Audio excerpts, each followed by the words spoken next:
Bom, boa noite a todos. É uma satisfação integrar essa mesa tão ilustre, né, com o meu professor também. Eu e o Cláudio somos da mesma turma e estudamos com o professor Sérgio.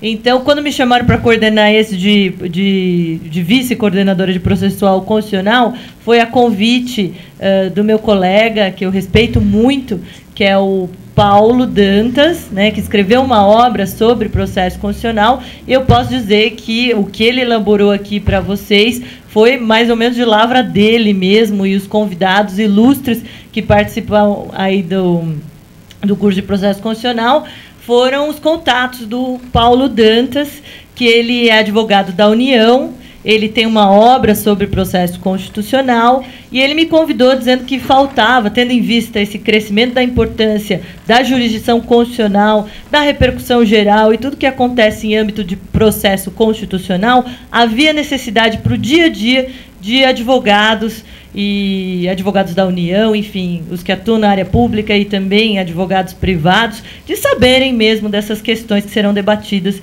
nesse curso de processo constitucional. Mas, rapidamente, falando sobre a graduação da EPD, que eu não poderia deixar de falar, porque foi uma conquista, não foi minha, foi de toda a equipe da EPD que está trabalhando há anos, inclusive o professor Sérgio sempre, todos apoiando esse projeto, que a ideia era construir um curso que respondesse a todas as críticas que o ensino jurídico sofre na atualidade de uma forma construtiva. Então, o curso ele foi o primeiro aí que recebeu, nesses últimos tempos, a nota 5 em todos os quesitos. E os subquesitos também. Tanto que a avaliadora... Só para uma parte, como eu sou da área de Direito à Educação, 5 pode parecer uma nota mediana, é de 1 a 5, 5 é a nota máxima.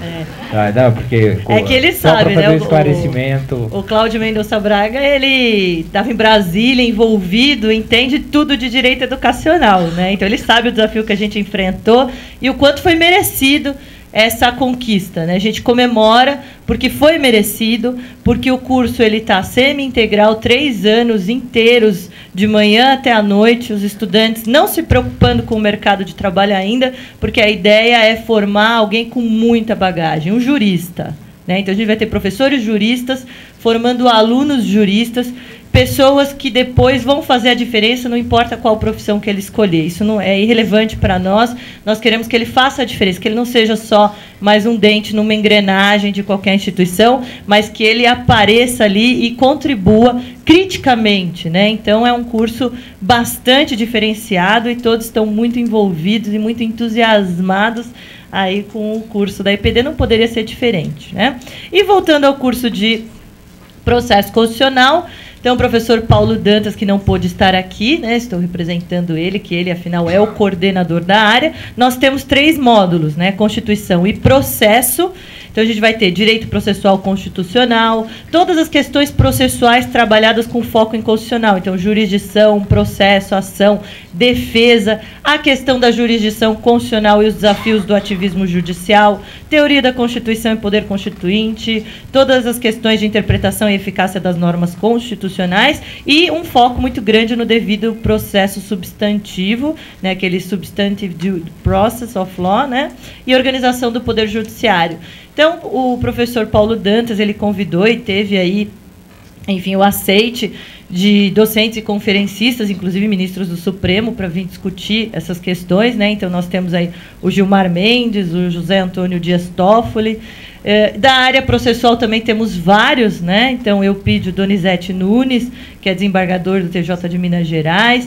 Temos Leonardo Martins, Luiz Guilherme Conte, o professor Marcelo Figueiredo, alguns outros professores, a professora Soraya Lunardi, que escreveu uma obra recente pela editora Atlas, também de processo constitucional, junto com o Dimitri, né? Que eles estudaram na Europa, na Grécia, enfim, aprofundam essas teorias. Depois, teremos um crédito B, né, que seria um semestre de controle de constitucionalidade das normas editadas pelo Poder Público, e o último de tutela constitucional das liberdades públicas, problematizando, né, o constitucionalismo e os remédios constitucionais à luz do direito contemporâneo, né? Então, por exemplo, o habeas data, da perspectiva da informação na contemporaneidade, porque o habeas data ele foi criado por uma questão de combater algumas práticas abusivas na ditadura, e hoje em dia, tendo em vista as transformações sociais, ele teve uma reformulação do seu uso para se adaptar às necessidades sociais. Então, esse é basicamente o programa.